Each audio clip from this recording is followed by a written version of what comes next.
This is Harold Bloom on Blood Meridian, and once Bloom is done talking, I'm going to be providing some quotes by Bloom on Blood Meridian that will further explicate his thesis on why this is one of the greatest American novels ever written. And if you guys don't know, Right Conscious is the headquarters of Cormac McCarthy related content on YouTube. I have 150 videos on McCarthy already done, so go check out that playlist and let's hear from Harold. Make us a better country. It will make us a worse country. It will finally balkanize us as a nation.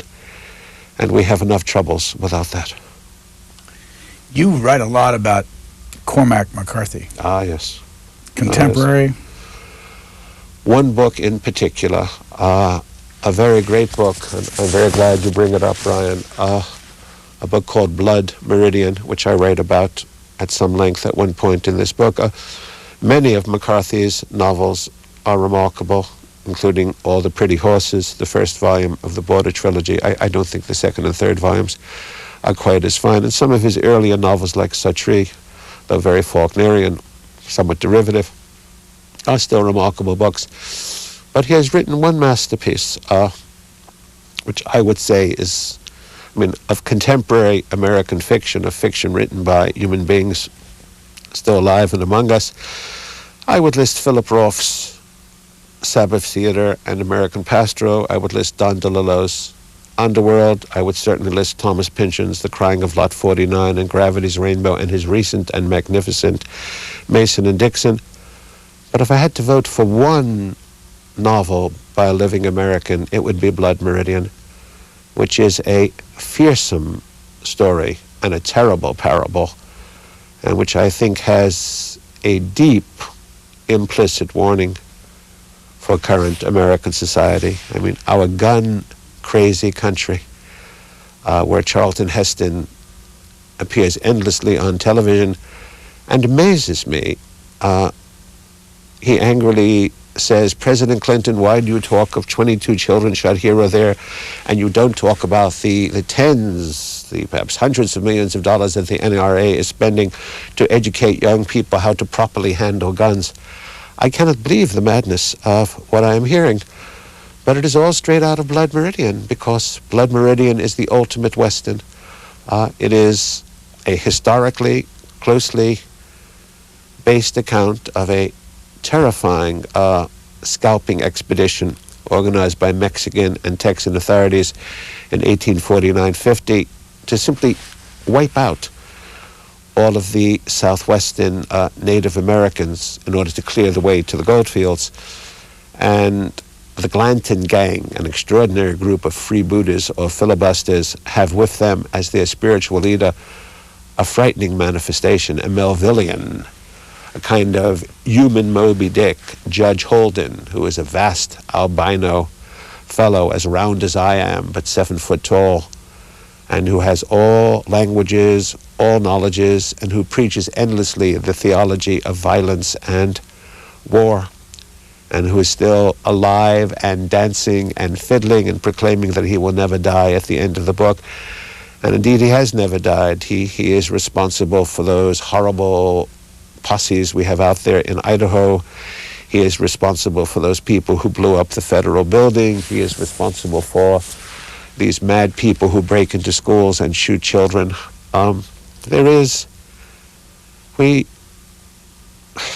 We are a country that has had a kind of perpetual ongoing religious revival since the year 1800, and simultaneously we have been completely gun crazy for the last 2 centuries.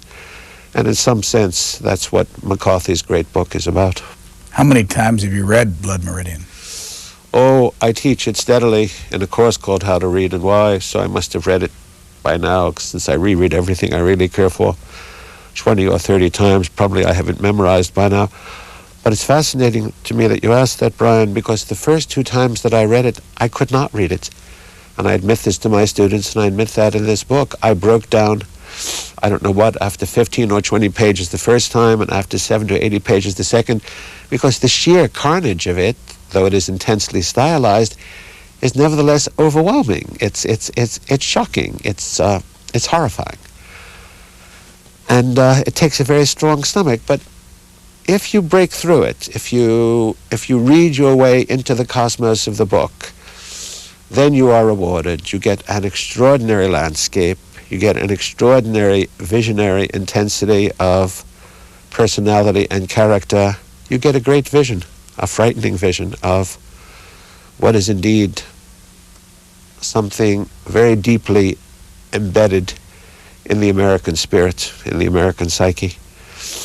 And the more you read the book, I find the more you will be able to read the book. It's as close, I think, to being the American prose epic as one can find, more perhaps even than Faulkner, though there are individual books by Faulkner like As I Lay Dying, which are perhaps of even higher aesthetic quality and originality than Blood Meridian. But I think you would have to go back to Moby Dick for an American epic that fully compares to Blood Meridian. When you read, do you make notes? No, I have, that too was inherited, no doubt. I have a scandalous memory. I remember what I... Okay, so first of all, Harold Bloom, everybody, is a friend of the channel. In the 1990s and 80s, he was predicting what was going to happen to the literary world, that we were on a sharp decline, that the school of resentment was going to eat alive all of our favorite novelists, and even worse than removing them from the canon, we were going to experience a reality where people aren't even smart enough to read those authors anymore. And one of the inspirations I take from Harold Bloom that I bring to this channel and my videos on Cormac McCarthy is that he pumps people up. He lifts authors up. Occasionally he will say he doesn't like a book or something, like he was talking about The Crossing and Cities of the Plain. But Harold Bloom is really a promoter and an elevator of authors, which we need. There are so many people out there who criticize Bloom. He has no idea what he's talking about, but what he is doing is advocating for good literature. And when we have tens of thousands of people advocating on TikTok every day for Little Nas X or for whatever other artists or social movement, and we have almost nobody advocating for good literature, it's just a math equation. Obviously, people are going to care less and less about it. So let's get into what Bloom was talking about, though, in regards to Blood Meridian. I thought it was very interesting that he said that it took him 3 attempts to be able to read it all for the first time. And when you think of older people, especially of Bloom's generation, who I think is probably about the same age as McCarthy, a lot of them were somewhat shielded from the postmodernist violence that came about in the 70s, 80s, and even 90s, because by the 70s, Bloom was in his 40s. And because he's so bookish and whatnot, he could maybe have been missing Apocalypse Now and other violent movies and horror movies and all these other things that were starting to push the envelope in terms of violence in media. And when we hear the authors that he likes, Faulkner, DeLillo, Pynchon, like all these other guys, they have violence in their novel, but not the outright rape and barbaric violence that we get in Blood Meridian.